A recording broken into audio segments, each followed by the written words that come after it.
This is my family's favorite dish on the Easter dinner spread.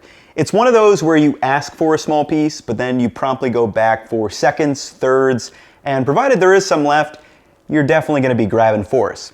However, you may be wondering, what exactly is Easter pie? We call it Easter pizza or Easter pie, but the actual dish name from Abruzzo, Italy is pizza rustica, though clearly it's nothing like the typical pizza you may be imagining. I would describe it as an extremely large quiche without any bullshit vegetables. This thing is unapologetically filled with a variety of Italian meats and cheeses. Many Catholics give up meat on certain days during Lent, so this dish is almost like going on a meat bender and making up for all those days. The family recipe my dad's cousin sent me is quite simple, and there's not really any measurements other than the amount of egg, but to break it down, it's really just 3 components. Number 1, the pie or pastry dough shell. Number 2, the egg-based mixture. And number 3, the meats and cheese. These 3 components can be variable, and I'm sure every family that may make this probably does it a little bit different, so let me explain the basics. Most preparations use some type of pastry dough, which is made by using a significant amount of fat in the dough, which creates flakiness. In our family, this is just a traditional pie dough. In her book, Marcella Hazan uses a pastry dough with the addition of eggs, which I've seen elsewhere. However, Orsara Recipes actually uses a yeast-enriched dough, so it really seems you can make this however you want to. Second is the egg-based mixture. Like a quiche, this is what provides structure to the filling and allows it to stand up when cool.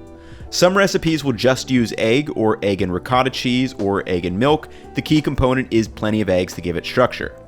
Last is the meats and cheese. Here, you really can't go wrong. We typically use ham, pepperoni, salami, and mozzarella, but this can go any number of ways. For example, Marcella Hazan uses mortadella in hers. I actually made 2 pies, one with normal meats, and then one where I substituted some kielbasa in place of the salami. So now that we have the basics, let's make this thing, starting with the 3-2-1 pie dough. This is a basic pie dough from Ratio by Michael Ruhlman, meaning 3 parts flour, 2 parts fat, and 1 part ice water by weight. The amounts I'm using will be enough for a 2.3 quart souffle dish, including a top piece, but since it's a ratio, this can be scaled up or down with however much you need. To start, cut 230 grams or 2 sticks of butter into little cubes. Since I'm making this by hand, pre-cutting the butter like this just makes it a little bit easier for me to incorporate, plus it's quite satisfying.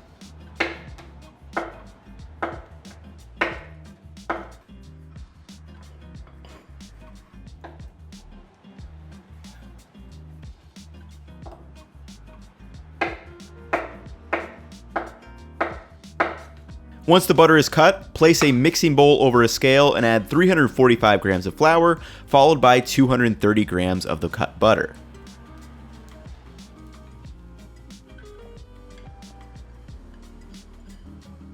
Now, using your fingers or a pastry cutter, rub the butter in between your fingers to break it up and create a bunch of coarse little pea-sized chunks.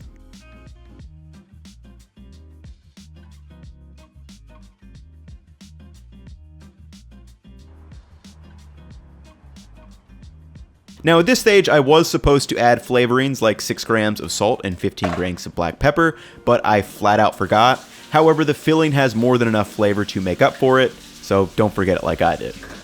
To actually form the dough, we need to add 1 part of ice water. Now, this is a rough estimate, as you should add just enough water until the dough comes together, so I like to start by adding a half or 3/4 of a part, about 85 grams. And the key to achieving a flaky pie dough is to minimize gluten development. We want there to be pockets of fat that melt away, which creates those flaky bits. Using cold butter and cold water and only mixing the dough until it has just barely come together minimizes gluten development, as they do not let the butter completely melt during mixing.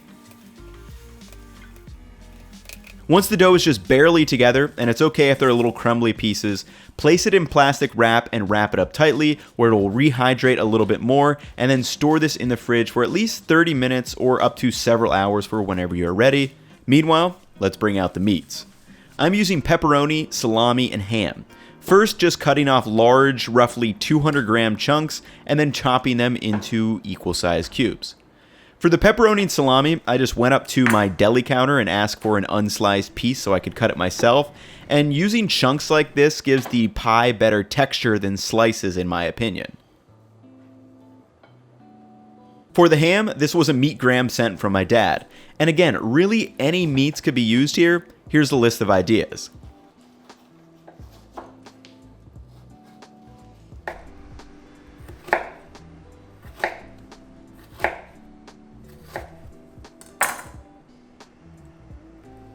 With our plate full of meat sweats done, we need some cheese.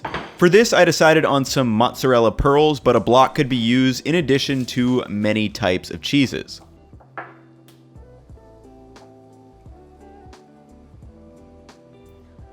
Now to assemble the rest of the filling, it's quite simple. First, crack 6 large eggs into a mixing bowl, and again, the eggs will be used to provide structure and keep those meats and fillies suspended.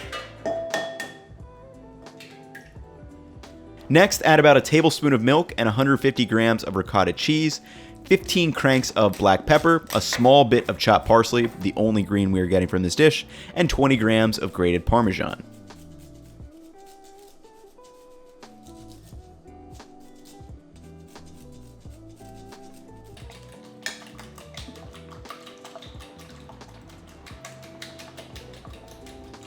Once the mixture is well whipped, add the mozzarella cheese followed by the meats.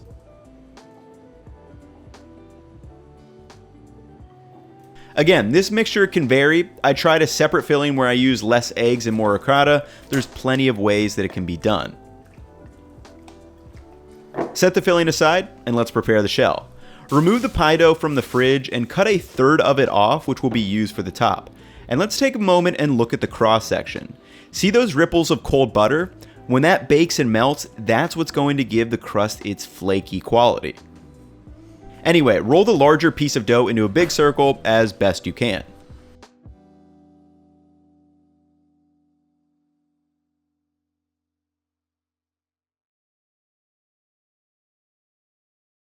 Once rolled to about 1/8 of an inch or 3 millimeters, kind of roll it up on the rolling pin and lightly grease a 2.3 quart ceramic souffle dish.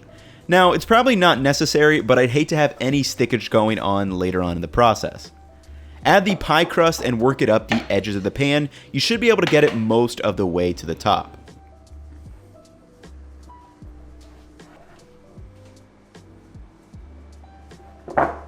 Before adding the filling, roll out the remaining third of the pie dough to the same thickness for the top.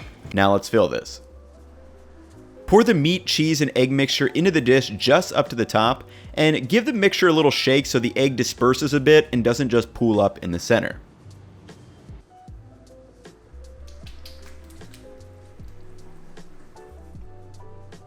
Add the top piece of the crust and kind of just mash it together with the sidewall so it sticks. You could probably do this a much prettier way. I just kind of pinch it together haphazardly. Maybe we call it a rustic look. Lastly, cut a little cross slit into the pie crust top and then toss it into the 375° Fahrenheit oven for about 45 minutes.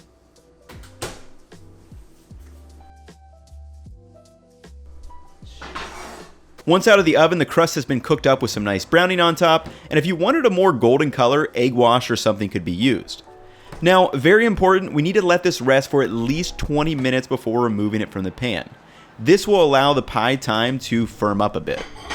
After 20 minutes, place a plate over the top dish and give it a flip, revealing our golden Easter pie.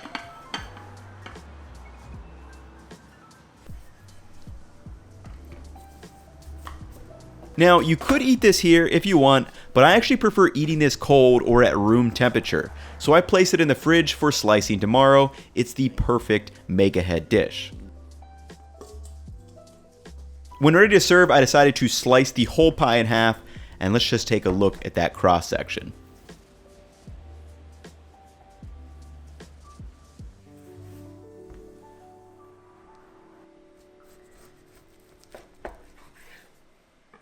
Now I've got myself a big old slice. Let us consume. So this is the moment that I've been waiting for since I decided to make this video. And you can use a fork if you want. If it's cool though, like you can just do the hand pie, which is what I'm gonna go for.